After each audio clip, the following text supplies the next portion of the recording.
Hello and welcome to MGI's first installment for Jet Varnish 3D mask creation. I'm Steve Pistorelli, graphic specialist with MGI, and we're working today on creating a mask for the Jet Varnish 3D. Here I'd like to show you a few areas that we use for mask creation.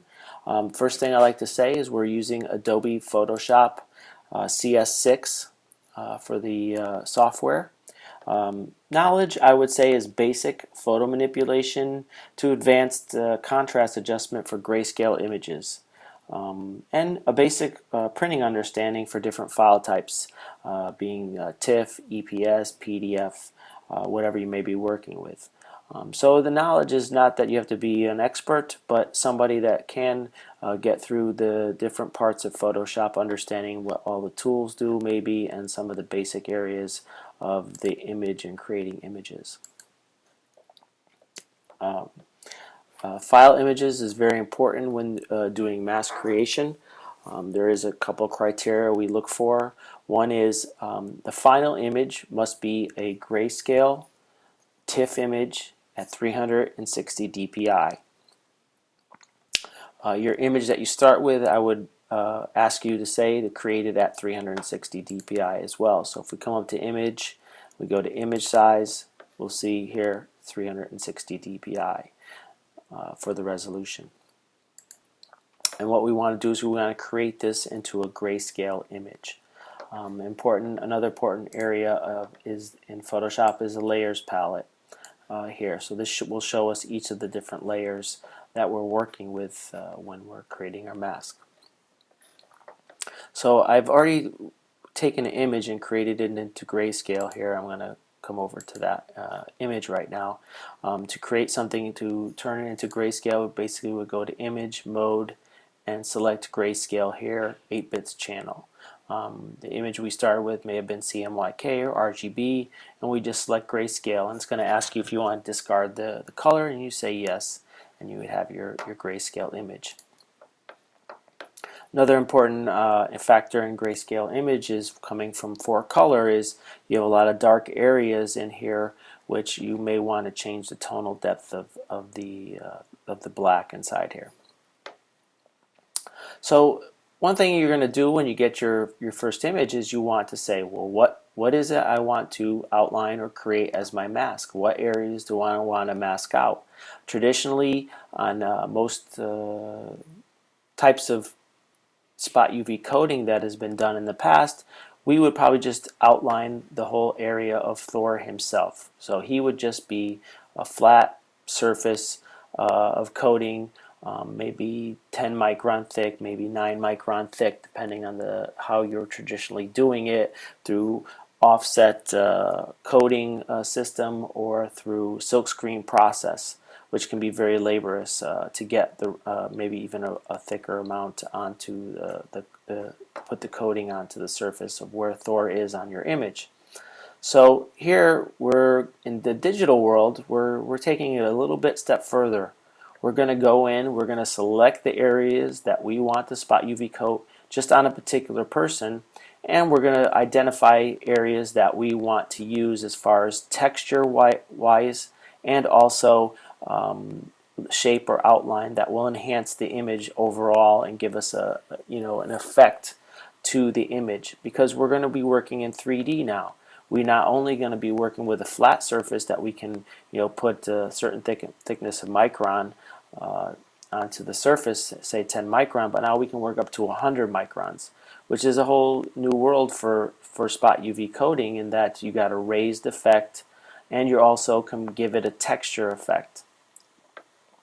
So if we come in here and we say, all right, onto Thor, we want to take out the chest area, his arm area right here, because it has a really interesting kind of snakeskin pattern on here, and his boots and his anvil that he uses has inscriptions written on it with some detail. So we've already done this part. We cut out those areas that we want to use as spot coating. I'm going to turn off in the layers palette. I'm going to turn off Thor, and I'm going to turn on the areas we've already cut out. So if we zoom in here, we can see we've cut out his arms and his chest area and his belt and all the other different areas, his anvil in here. And we see we get the detail of his anvil showing up, so that when we do the final mask, we can get all these details onto the print.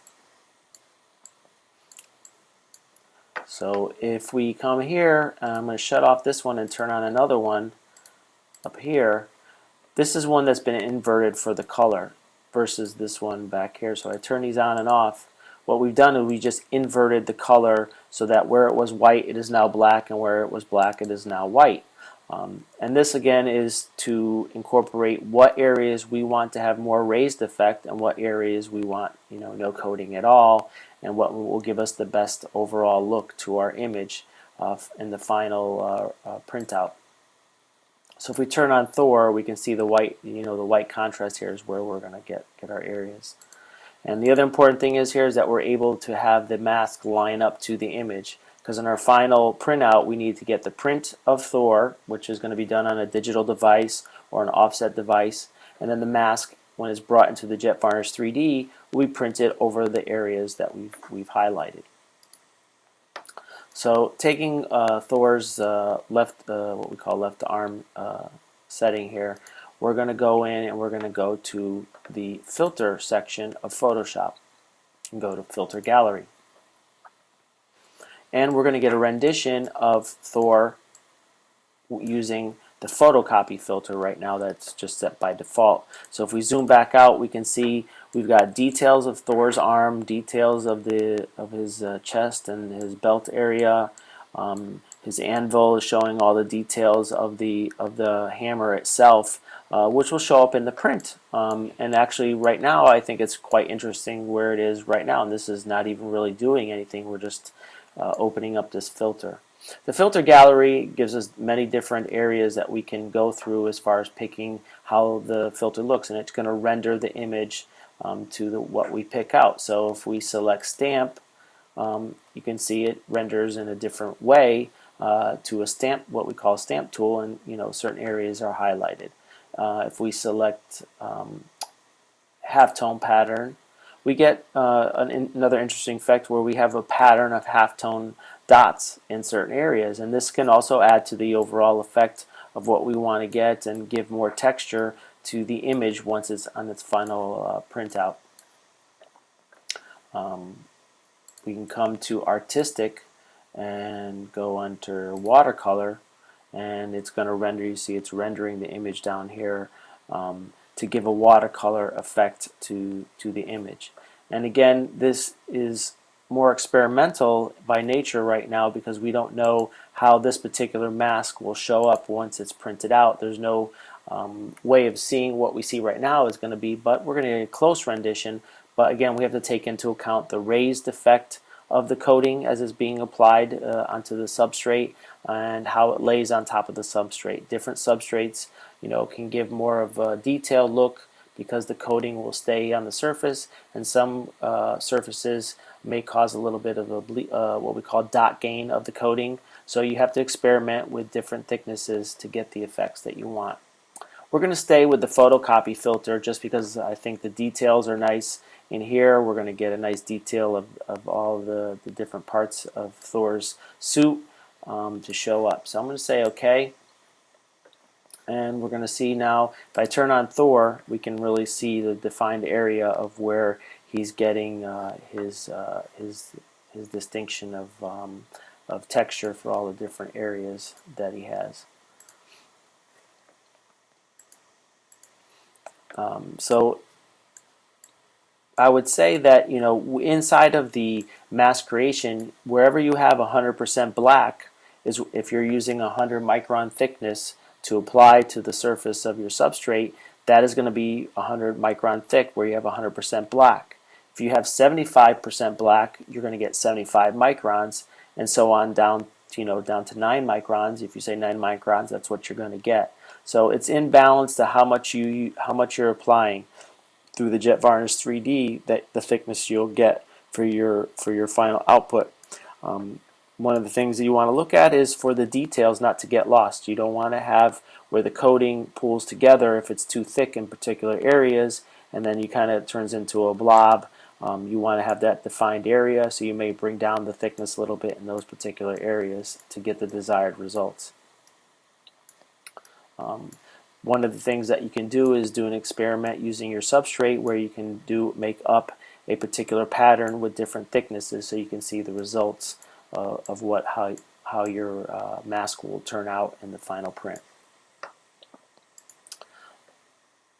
Now, any of the other areas of Thor that you wanted to do, you can cut out areas right in the Jet Varnish 3D spot editor program. So you need not worry if you get into printing this particular mask. If you get in there and you say, well, gee, now I just want to have just the arms and the anvil, I don't need the boots, I don't need the arm pieces and the chest area, you can actually cut those areas out in the spot editing software of the Jet Varnish 3D. So you don't have to come back into Photoshop and do that particular type of editing back in Photoshop. So there is capabilities once the mask is completed that you get in the Jet Varnish 3D that you can finish up whatever you're working on as far as the final output and what you decide you like and maybe something you don't like. The Jet Varnish 3D spot editor also has capabilities of reducing the mask, where you can contract the amount of pixels around certain areas, stretching and zooming, and so there's a lot of editing that goes on there beyond just having to use Photoshop to do all your photo editing once you get your mask onto the Jet Varnish 3D. So at this, I would like to conclude this little tutorial for you on mask creation, and again, happy experimenting, and let your creativity flow when creating the masks. Have a good day.